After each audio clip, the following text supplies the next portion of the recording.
Okay, friend, you've got to stop winging it year after year. You and I are going to make 2025 the year we are intentional about living our lives to the fullest and getting what we want.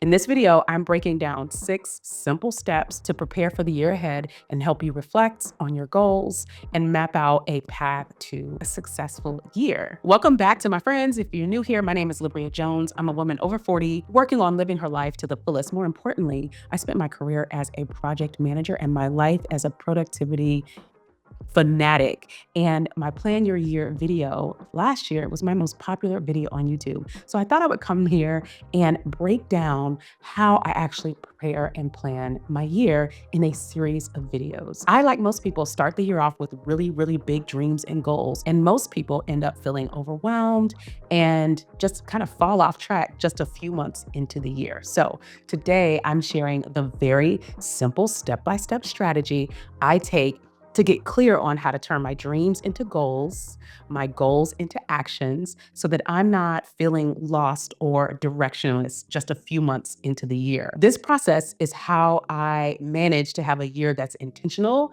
that's productive, and that's aligned with what I truly want in life. Let's get into it. This video is going to be the first part in a series of how to prepare and plan for 2025. So in this video, I'm talking about the 6-step process, but then I'm going to do a separate video for each step in the process, breaking it down in more detail. And I'm going to put that in a playlist.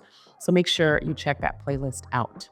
Step 1 for me, and I think the most crucial step, is doing a review of the year before. Have you ever felt like year after year you're making the same mistakes?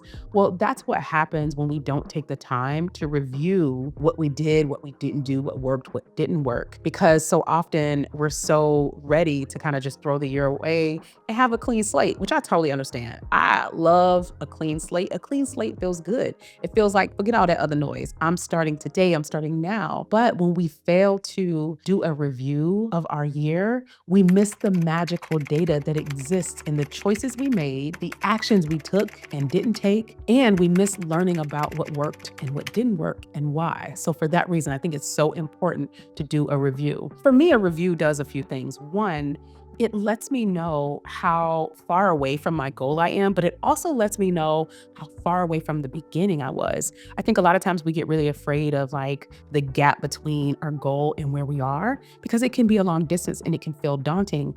But we also have to mind the distance between where we are and where we started.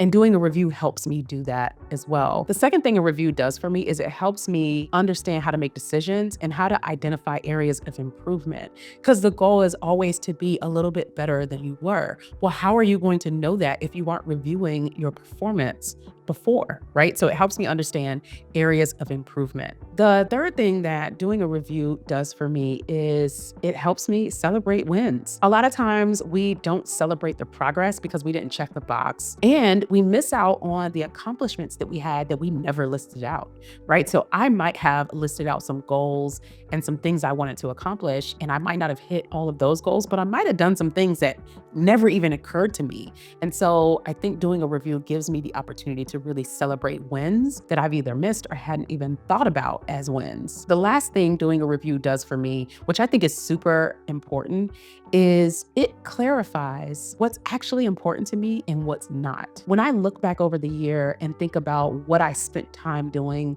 what I put the effort into versus what I didn't, it starts to be a keep it real moment. It's basically my actions telling me, girl, this was not important to you. You said you wanted to do this, but you weren't doing it. So like, do you really want to do it?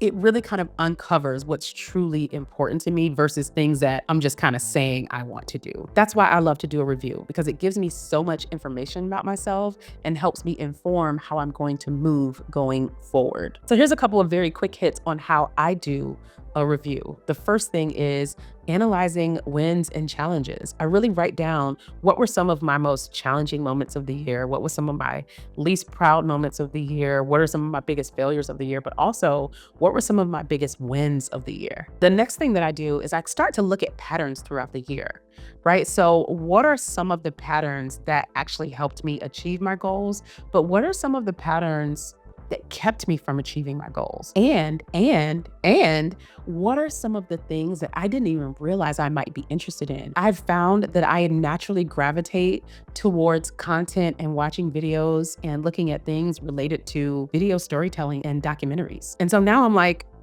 am I interested in videography? Am I interested in storytelling? So looking at the data and looking at my performance helps me understand, what are some of the habits that are hindering me? What are some of the habits that are really helping me and I really need to lean into? But also, what are some of the things that I didn't even realize that I was interested in that are starting to pop up just based on my behaviors and patterns. And then the third thing that I'm going to do in a review is actually track my progress. So I collect a lot of data about myself. So I'm actually looking at my progress.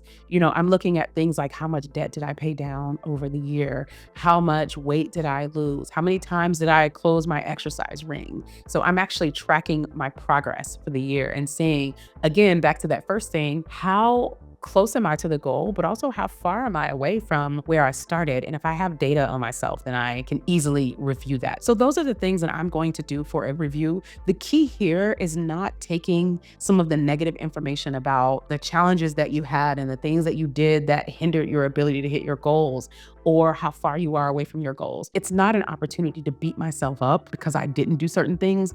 It is really just information and data so that I can make different choices going forward. This is really just, again, not an opportunity for me to, wag the finger at myself and say, you got to do better.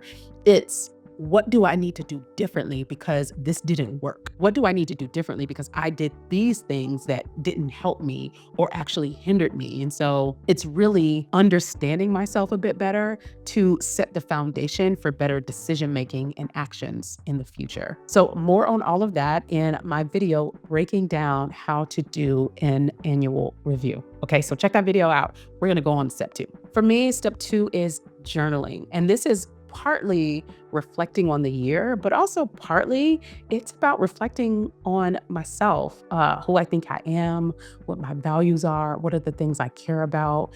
And so I think journaling is a big part of preparing for the year. You know how sometimes you feel stuck or unsure of what you want, or you feel like you look at your goals that you wrote down at the beginning of the year and you're like, girl, who said I was going to do that? Why did I say that? Or you feel like your goals are things that someone else wanted you to do or something that you saw somebody else doing and you thought that was kind of nice and you're trying to turn yourself into someone else. I have actually felt like that. I've looked at my goals sometimes and been like, who am I trying to be? Because it doesn't feel like me. And so I think journaling is one of the best ways to really get to the heart of who you are and what you really want, what you value, what you think about. Because what happens is as you're journaling, consistent themes and words start to show up. And it really just kind of shows you what are the things that are really, really important to me. I remember one year I was journaling and I noticed the word community kept coming up. The word community and the word love kept coming up. And so I went into that year thinking about how do I lean more into community and into love? And it doesn't mean romantic love. It could mean, acting from a place of love or being more open to love or leaning into the love of my family and my friends or, loving myself. But I think journaling does a really, really good job of uncovering, truths about you that you didn't even realize or that kind of need to be brushed off or brought to the surface. All right, so here is how I approach the journaling part of this process. The first thing I'm going to do is ask myself big questions. Some of my favorite questions are big, abstract questions that take days to answer. Like I've got to sit back and ponder this thing. I got to think about this. I can't just sit down and just, answer this quickly. Like this is going to take some soul searching, some self-searching, some real thought. And I might answer a little bit of it at a time. I might come back and adjust it as well. A couple of the questions that come to mind are things like, if you had to use 3 words to describe your year, what would those 3 words be? It takes me a minute because I've got to really pull myself back into time. I had to do a little bit of time travel and go sit in January, sit in February, sit in June, July, August. I skipped a few months. It's fine. The months of the year. But I've got to go and sit in that time and see what it conjures and what I feel about those things. Another thing that helps me in the journaling phase is focusing on emotions and not just data. So in the reviewing phase, I talked about looking at data and information. In this phase, I'm talking about looking into yourself and thinking through your emotions, your mental state, What made you feel joyful? What drained you? What are the things that made you feel fulfilled and proud? What are some of the things that made me feel shame or scared or afraid? This is a really good time to be very introspective. And I think digging into the emotions and your feelings and mental state is another layer of uncovering who you are and what you really value and what triggers you in good and bad ways. What triggers joy, but also what triggers fear and sadness for you as well. The next thing I'll call out in the journaling piece is exploring my why. And I think this is a really good exercise for really get into, understanding how you work, what makes you tick and things like that. So understanding why I set certain goals, whether I reached the goal or not, especially if I didn't. Why did I set this goal in the first place? What was I thinking? Was this something that was on my someday list that I brought forward? Is this some version of myself that I envisioned years ago that no longer serves me, that's no longer relevant to who I am today? I also think about why certain things work, why I stuck with certain habits, and why I didn't stick with certain habits. What was the thing that made me do this consistently? But what was the thing that made it tough for me to do this other thing consistently? So understanding the why is another part of my journaling exercise.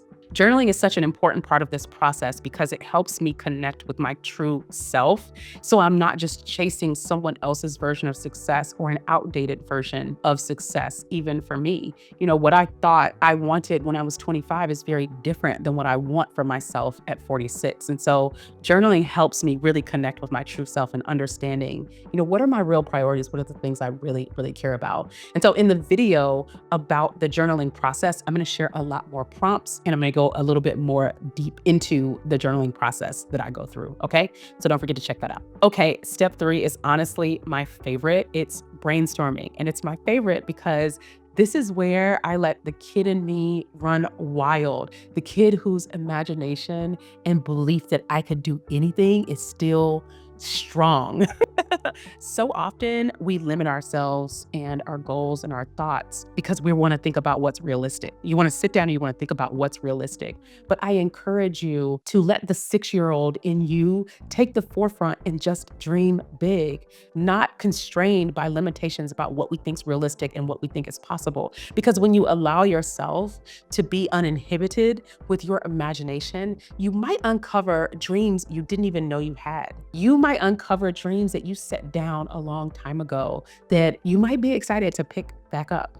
And you might mess around and start believing you can do anything again. I think we could all use a little bit of that, right? All right, so not a whole lot of tips for this section necessarily. I'll do a video kind of breaking down brainstorming because I actually, have a few categories that I kind of think in. But in general, what I encourage you to do is take a couple of days to do this, right? Think about the big, crazy things that you would do if you had unlimited resources. If I had unlimited resources, unlimited time, and unending body of knowledge and access to anyone in the world, what are the things I would love to do?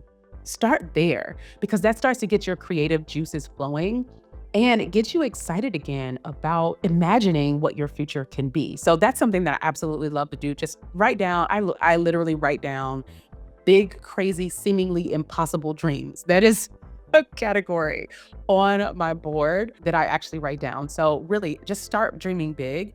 And then, obviously start thinking about the things that you would love to accomplish throughout the year. But this is your brainstorming session. This is free form. You can kind of do this however you want. And I just encourage you not to just stick with what's realistic. I encourage you to think about anything being possible. And one thing that I try to do during this session is brainstorm without judging.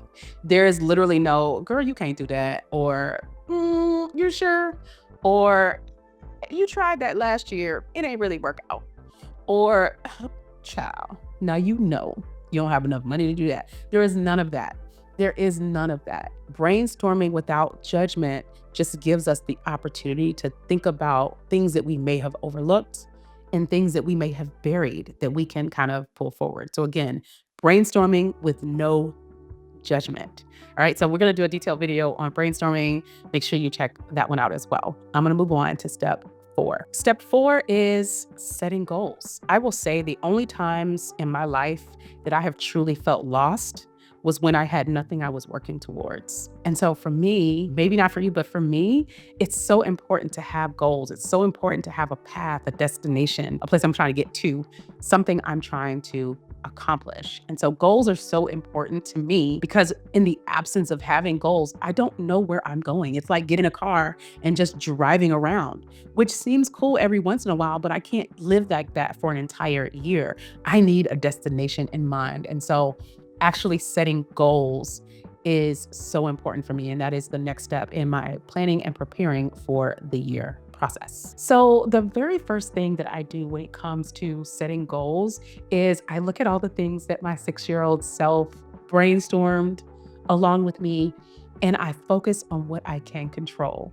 Because everything that we did in that brainstorming session was dreams. And dreams are something that happen when you're sleeping. You don't create them. Your subconscious creates dreams, right? These are things that you do not have control over.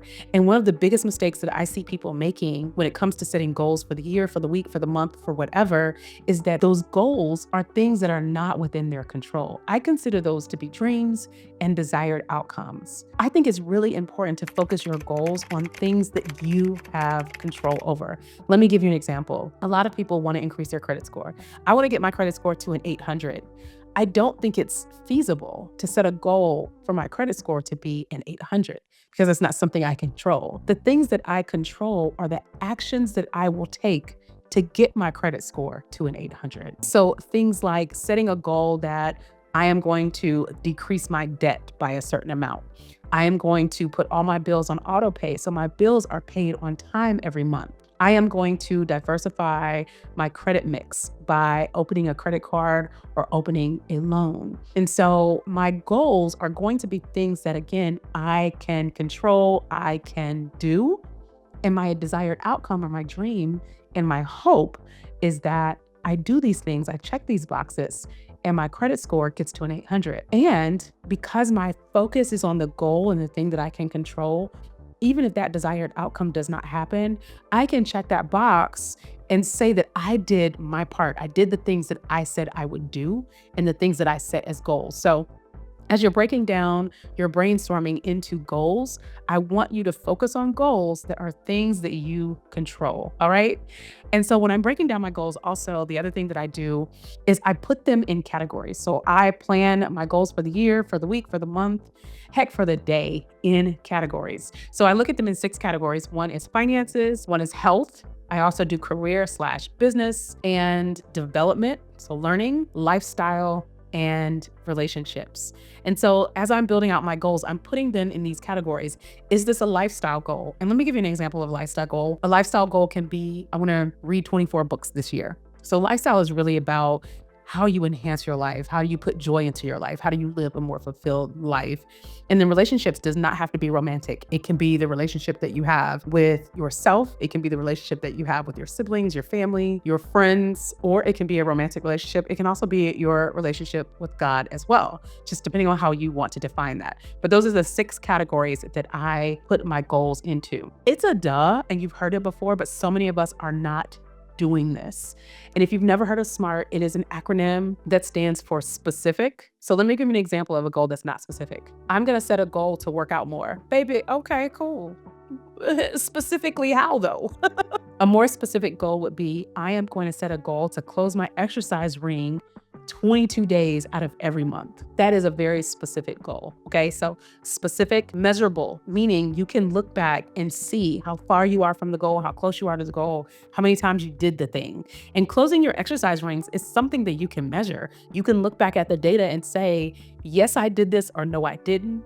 This is how close I am. This is how far off I am. So it has to be something, it should be something that you can measure. The A in SMART stands for achievable. Our goals need to be things that we can actually achieve. Let's not set ourselves up for failure. A lot of times we set goals that aren't even realistic for ourselves. And because of that, we start to deteriorate our beliefs in ourselves and our ability to accomplish things because we set up things that weren't necessarily achievable. So for instance, saying I'm going to close my exercise ring every single day for an entire year, sounds wild. I'm not saying you cannot do it, but it does not necessarily sound achievable because you have no idea what's going to come up for the year.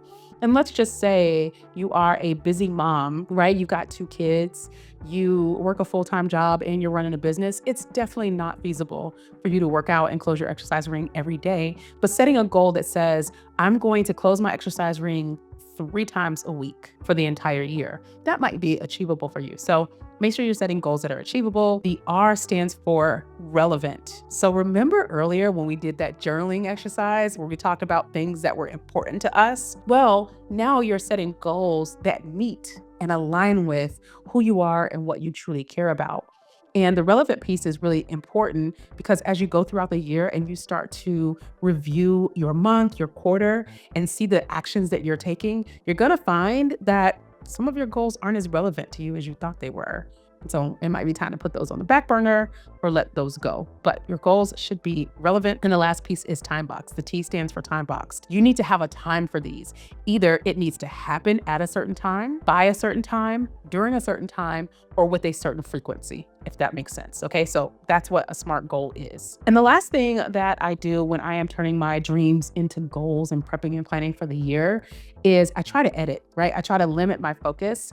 And I'm going to emphasize the word try because, as I have said in multiple videos, I am the captain of team doing the most. And quite often I set myself up or sign myself up to complete a lot of goals. So here's the time where you actually kind of try to limit your focus on some very key goals. Maybe you say, my goal, I'm going to just set one goal in each of these 6 categories for the year.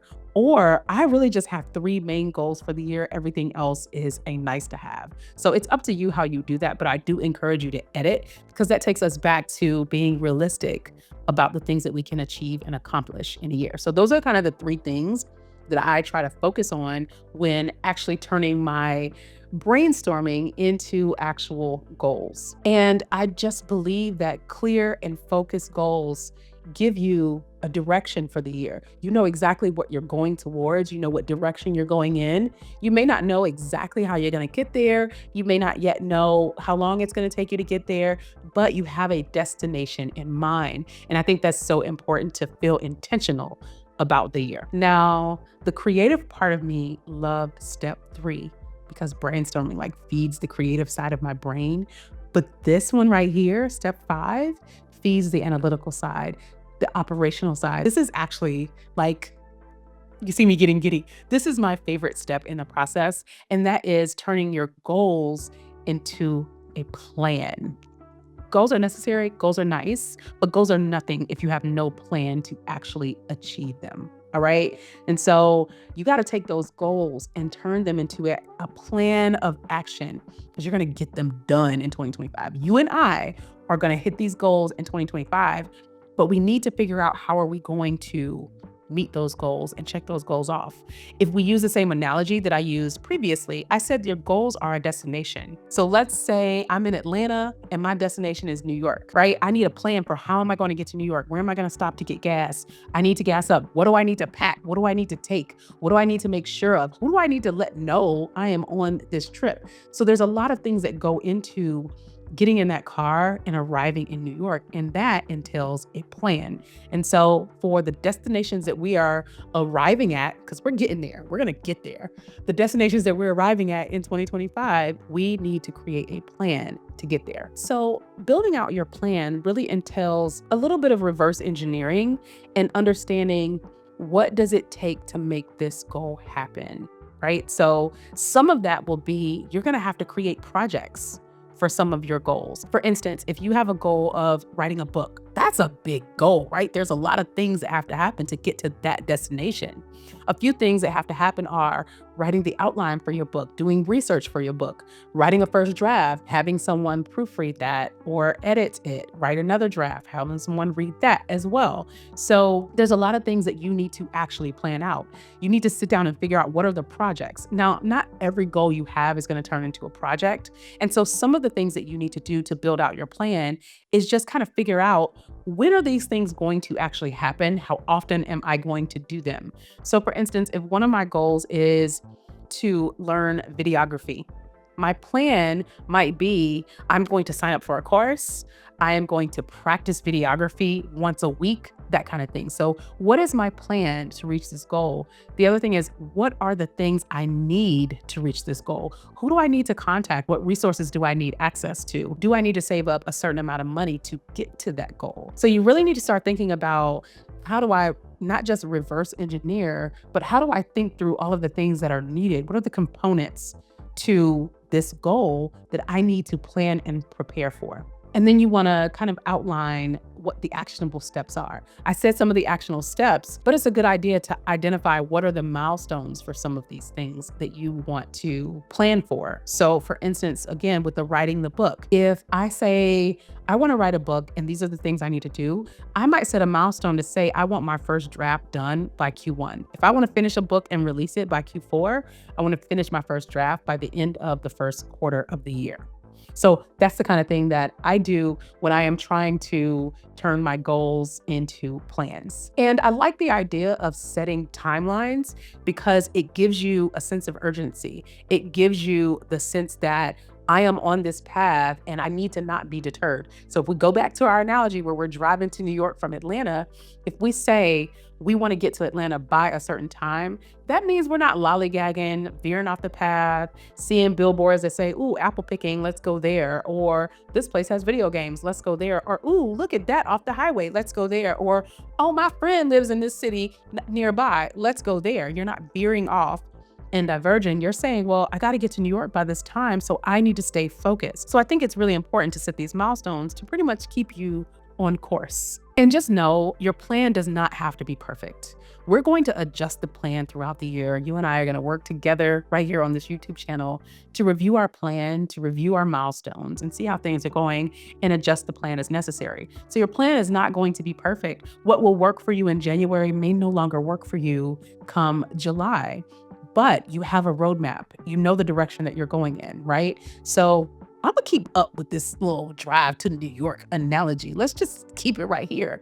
You don't know what roadblocks are coming on the way. You don't know what road closures may come, right? Your GPS might say, ooh, we found a faster route, right? And so there may be times where you're going to veer off of that plan and that path, but starting the trip with a roadmap is going to put you in such a better position to reach that destination. So it's very important that we start the trip in 2025 with a roadmap. All right. Okay. And step 6, which is the last step, is calendarizing and systematizing, operationalizing, however we want to say this, our plan of action. You ever, have a goal, have a plan, and find yourself kind of, you've got all this momentum in January and February, and you're like, go, go, go, go, go. And then you look up in March and you're kind of fizzled out. You're almost out of gas. It's hard to get to that destination because you're almost out of gas. And you hear so many people talking about motivation and discipline. And a lot of us have internalized that as personality traits.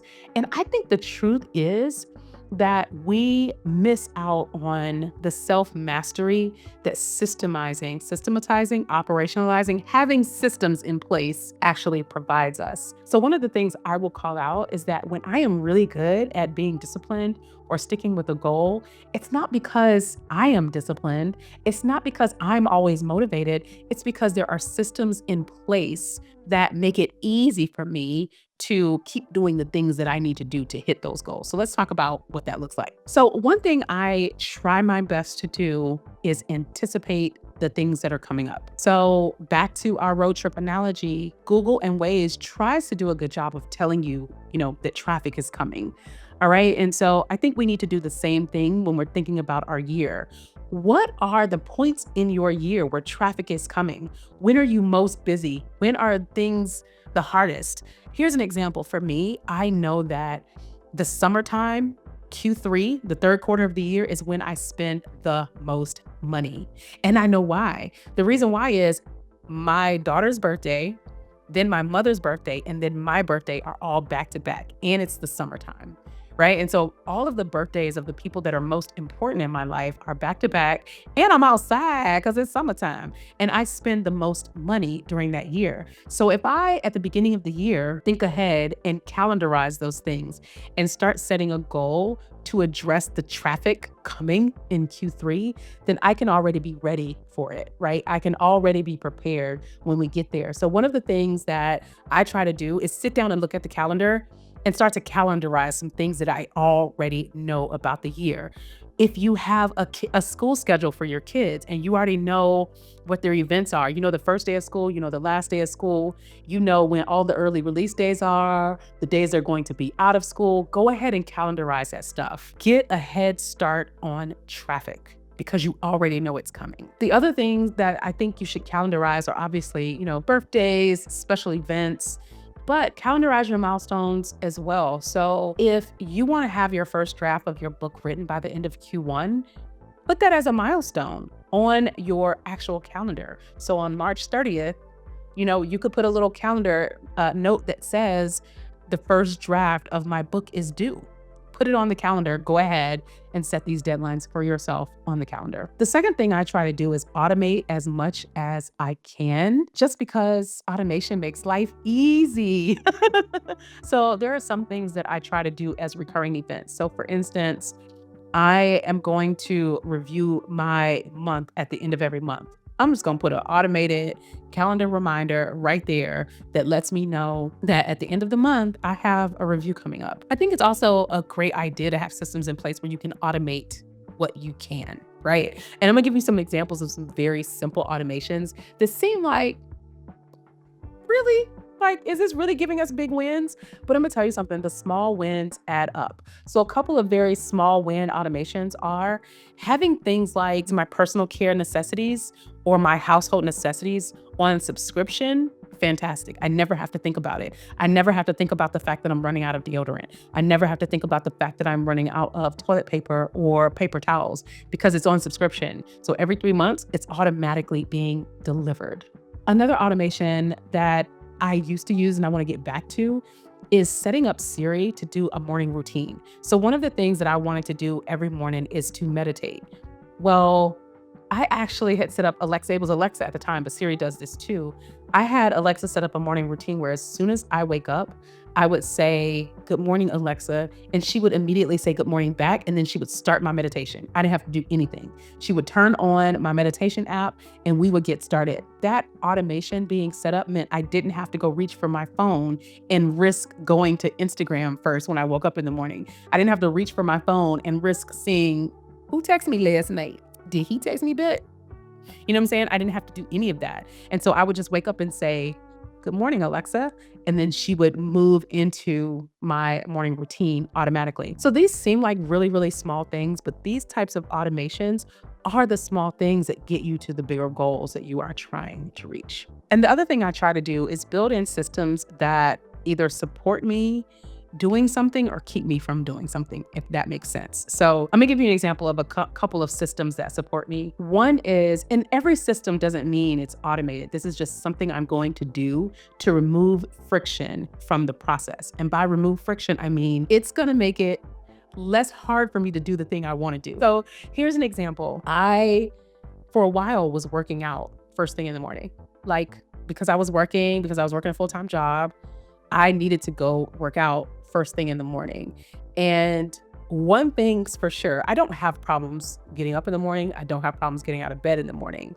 What I have problems doing is not going straight to my laptop to get things done because that is my most productive time frame. So what happened was, if I couldn't find my socks or I couldn't find my sports bra, the likelihood that I was going to go to the gym started to decrease significantly. If it took me more than a couple of minutes to find my socks or my sports bra or my water bottle, or if my headphones weren't charged, guess who wasn't finna go to the gym?